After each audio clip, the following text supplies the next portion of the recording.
Hello children, hope you all doing good. Let's start today's chapter, Adaptations in Plants.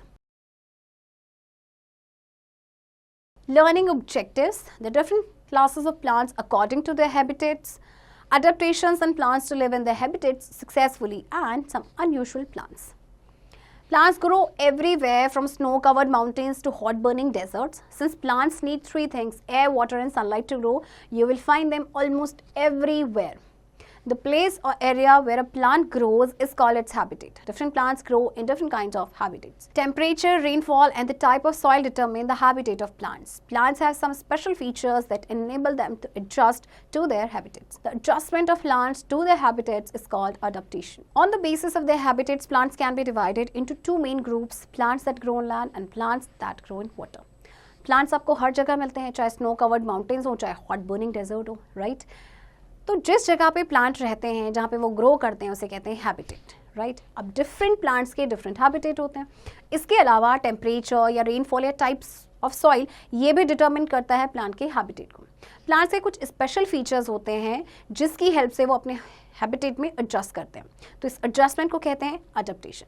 तो वैसे habitat के basis पे देखा जाए तो प्लांट्स को दो कैटेगरीज में डिवाइड किया गया है, दो ग्रुप्स में. प्लांट्स जो लैंड पे ग्रो करते हैं, प्लांट्स जो वाटर में ग्रो करते हैं. Let us learn about adaptation in these two groups of plants.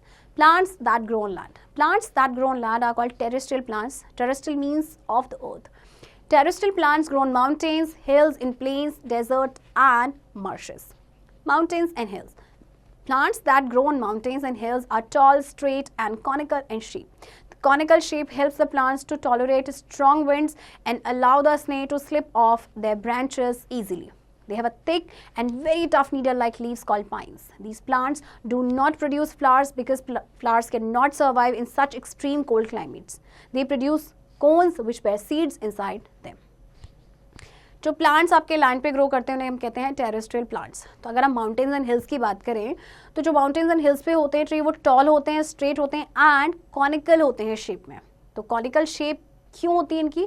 क्योंकि वहाँ पे काफ़ी स्ट्रॉन्ग विंड्स चलते हैं तो जिससे वो टॉलरेट कर सकें एंड इसके अलावा जो स्नो है वो स्लाइड डाउन हो सके, राइट? इसके अलावा इनकी काफ़ी थिक और बहुत टफ नीडल जैसी लीव्स होती है जिन्हें कहते हैं पाइन्स. ये प्लांट्स जो हैं फ्लावर्स नहीं बियर करते, नहीं प्रोड्यूस करते क्योंकि फ्लावर्स बहुत ज़्यादा ठंडे क्लाइमेट में सर्वाइव नहीं कर पाते. तो फ्लावर्स की जगह ये कोन्स प्रोड्यूस करते हैं जिनके अंदर सीड्स होते हैं. Since these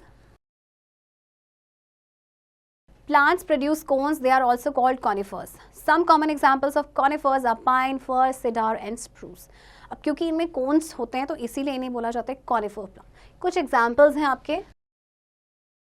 Plains. Plains have a moderate climate. It is neither too hot nor too cold. There is sufficient rainfall in the plains. Plants that grow in the plains have lots of flat leaves. Flat leaves help water vapor to evaporate and keep the tree cool when it is hot. Some trees shed their leaves during winter.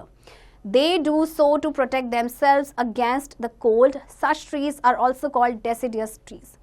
Trees in the plains have strong and woody stems with many branches. Common examples of trees in the plains are mango, neem, peepal, gulmohar and शीशम.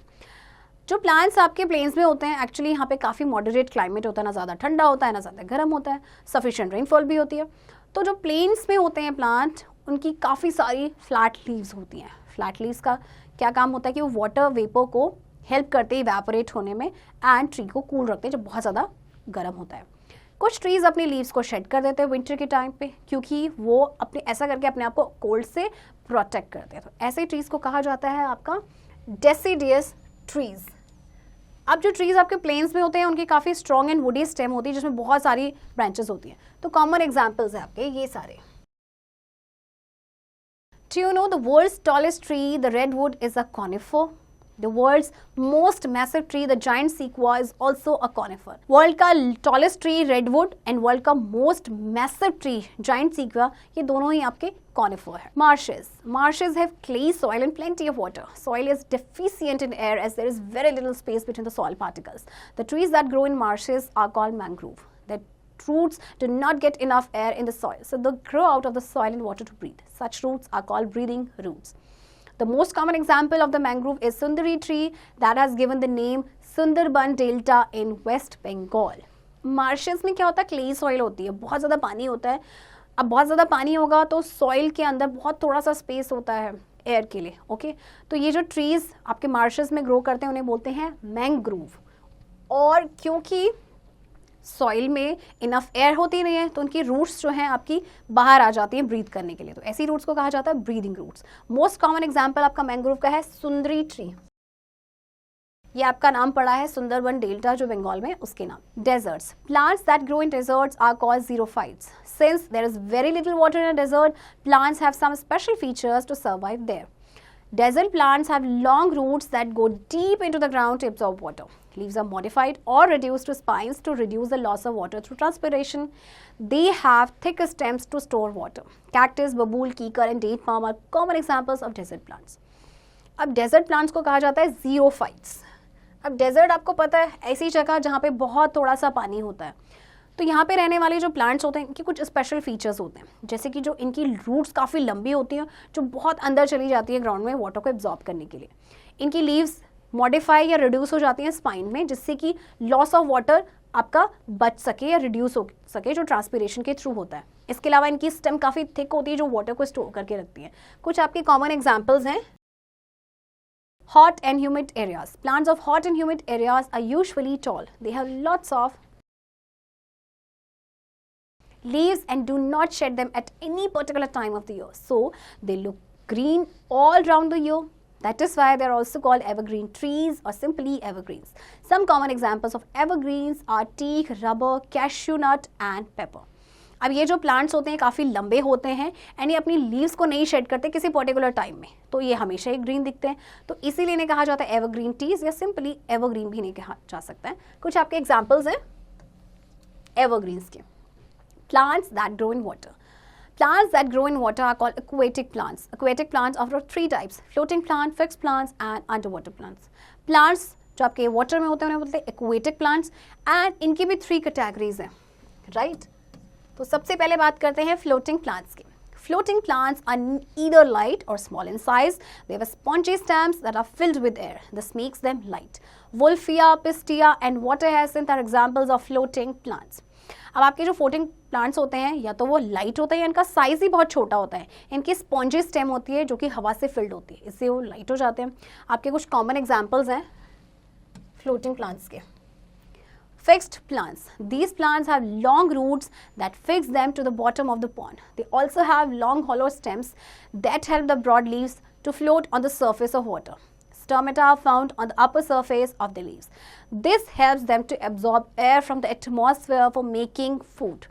Lotus and water lily are common examples of fixed plants. The stem of lotus, kamal kakri, is used to make tasty dishes. अब fix plants क्या होते हैं? इनकी लंबी roots होती हैं जो कि पॉन्ड के बॉटम में फिक्स होती है, राइट। इनकी हॉलो स्टेम होती है और ब्रॉड लीव्स होती है ताकि ये वाटर के सरफेस पे फ्लोट कर सके। स्टोमेटा जो है लीव्स के अपर सरफेस पे होते हैं, इससे एयर को एब्जॉर्ब करते हैं एटमॉस्फेयर से अपना खाना बनाने के लिए। जैसे आपका वाटर लिली एंड लोटस, ये आपके कॉमन एग्जाम्पल्स हैं फिक्स प्लांट्स के। Underwater plants. These plants are attached to the bottom of the pond with their roots and they themselves remain under the water. The leaves and stems are very flexible. They move easily in the direction of the flow of the water current. They have thin and long ribbon-like leaves without stomata. They absorb carbon dioxide from the water through their body surface. These plants are usually put in fish aquariums. Hydrilla and tape grass are examples of underwater plants. Underwater plants, जैसे कि नाम से ही पता चल रहा है, ये plants आपके पानी के अंदर होते हैं, राइट। और इनकी लीव्स और स्टेम्स काफ़ी फ्लेक्सिबल होती हैं और ये उसी डायरेक्शन में मूव करते हैं जिस डायरेक्शन में वाटर करंट का फ्लो होता है। इनकी जो लीव्स होती हैं काफ़ी थिन और रिबन जैसी होती है, लंबी, विदाउट स्टोमेटा। तो ये कार्बन डाइऑक्साइड को एब्जॉर्ब करते हैं वाटर से अपने बॉडी सरफेस से। और ये प्लांट्स होते हैं यूजुअली हम इनको फिश एक्वेरियम्स में रखते हैं। फॉर एग्जाम्पल आपका hydrilla and tape grass. Unusual plants. Some plants adapt themselves and their habitats in unusual ways. Let us learn about some such plants. Insectivorous plants. You know that animals eat plants, but do you know that some plants eat insects? Plants that eat insects are called insectivorous plants or carnivorous plants or simply meat eaters. Insectivorous plants usually grow in places where soil is deficient in nitrogen.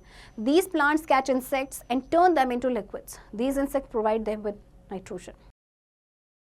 आपने ये तो सुना है कि animals plants खाते हैं, लेकिन आपने कभी सुना है कि प्लांट्स इंसेक्ट्स खाते हैं? यस, कुछ ऐसे प्लांट्स होते हैं जो इंसेक्ट्स को खाते हैं, उन्हें हम कहते हैं इंसेक्टिवोरस प्लांट्स या फिर कार्निवोरस प्लांट्स, या सिंपली हम उन्हें मीट ईटर्स भी कहते हैं। तो क्या रीज़न है कि ये इंसेक्ट को खाते हैं? एक्चुअली जिस जगह पे ये ग्रो करते हैं, जिस सॉइल में, वो नाइट्रोजन डेफिशिएंट होती है, तो अब इनको अपने न्यूट्रिएंट्स तो पूरे करने हैं, न्यूट्रिएंट की डेफिशिएंसी को, तो इसीलिए इंसेक्ट्स को कैच करते हैं। In a pitcher plant, the leaf is modified into a pitcher. The pitcher has some liquid in it. Insects are attracted to the pitcher due to its bright color and a sweet juice called nectar. When they sit on the rim of the leaf, they fall down in the pitcher and get digested. Pitcher plant, देखिए आपको ये picture की shape में होता है, तो क्या होता है, इसमें कुछ लिक्विड होता है। इंसेक्ट जैसे इस पिक्चर की तरफ अट्रैक्ट होते हैं क्योंकि इसका काफ़ी ब्राइट कलर होता है, एक स्वीट जूस नेक्टर होता है। तो जब ये इस लीफ के रिम पे बैठते हैं तो क्या होता है कि वो पिक्चर के अंदर चले जाते हैं, पिक्चर प्लांट के, और फिर वहाँ पे डाइजेस्ट हो जाते हैं। Venus flytrap has unique leaves that shut down like a pair of jaws. The leaves have sharp teeth-like structures. When an insect lands on the leaf, the teeth shut down, trapping the insect. Juices come out of the leaf, which slowly digest the insect. Venus flytrap में क्या होता है, इसकी काफ़ी unique leaves होती हैं, जैसे कि जॉस के पैर होते हैं। तो जैसे ही आपका क्या होता है, लीफ बैठता है तो वो एकदम से बंद हो जाती हैं, राइट, और टीथ अब उसके शट डाउन हो जाते हैं, जिससे कि इंसेक्ट ट्रैप हो जाता है। फिर उसके बाद क्या होता है, जूसेस लीफ में से आते हैं जो स्लोली इंसेक्ट को डाइजेस्ट करते हैं। A sundew has many deadly tentacles on its leaves. When an insect sits on the leaf, the tentacles trap it. Sundew plant जो है, इसमें आप देख सकते हैं कितने सारे tentacles हैं, राइट। तो जब कभी भी कोई भी इंसेक्ट इस पे बैठता है तो tentacles उसको क्या कर लेते हैं, ट्रैप कर लेते हैं। Algae and fungi. Algae are small plants. They are found in water and damp places as green patches. Algae are green. They contain chlorophyll. They make food on their own with the process of photosynthesis. Algae, जिसे काई भी कहते हैं, बहुत छोटे plants होते हैं। ये वाटर में पाए जाते हैं या किसी डैम्प प्लेस में पाए जाते हैं। एज ग्रीनी पैच होता है। अब क्योंकि ये ग्रीन कलर के हैं, दैट मीन्स इसमें क्लोरोफिल है तो अपना खाना खुद से बनाते हैं। Fungi are non-green plants. They have no real stems or roots. They have no chlorophyll, so they cannot make their own food. They grow on dead and decaying matter. Mushrooms and yeast are the examples of fungi.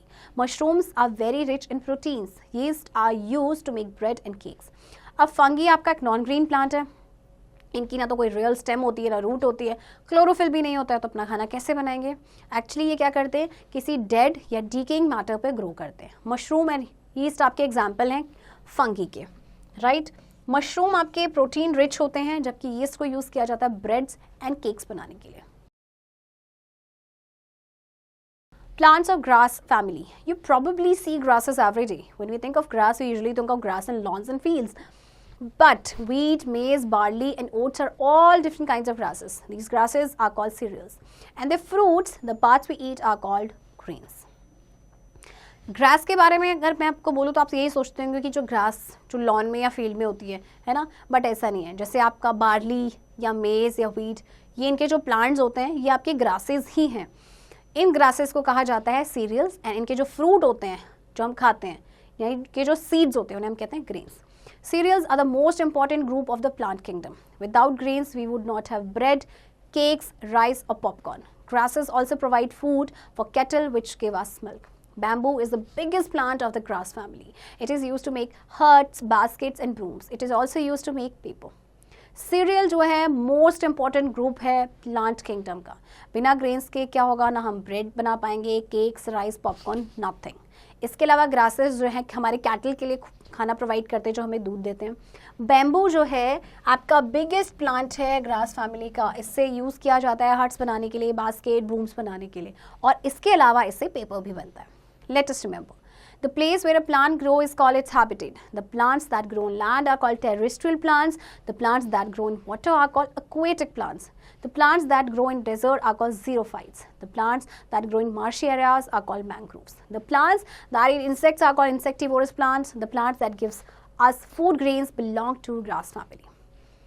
देखिए, plant जिस जगह पे रहते हैं उसे हम कहते हैं उसका हैबिटेट। प्लांट्स आपके लैंड पे होते हैं, टेरेस्ट्रियल प्लांट जो पानी में होते हैं, एक्वेटिक प्लांट जो डेजर्ट में होते हैं, ज़ीरोफाइट्स उन्हें कहते हैं, एंड जो मार्शी एरियाज में ग्रो करते हैं वो आपके होते हैं मैंग्रोव्स। कुछ ऐसे भी प्लांट्स होते हैं जो इंसेक्ट खाते हैं और उन्हें हम कहते हैं इंसेक्टिवोरस प्लांट्स। एंड जो प्लांट हमें फूड ग्रेन्स प्रोवाइड करते हैं, एक्चुअल में वो ग्रास फैमिली से बिलोंग करते हैं। चिल्ड्रन, आई होप आपको ये चैप्टर समझ आया होगा, एंड इस चैप्टर की प्रैक्टिस अब आप खुद से करेंगे।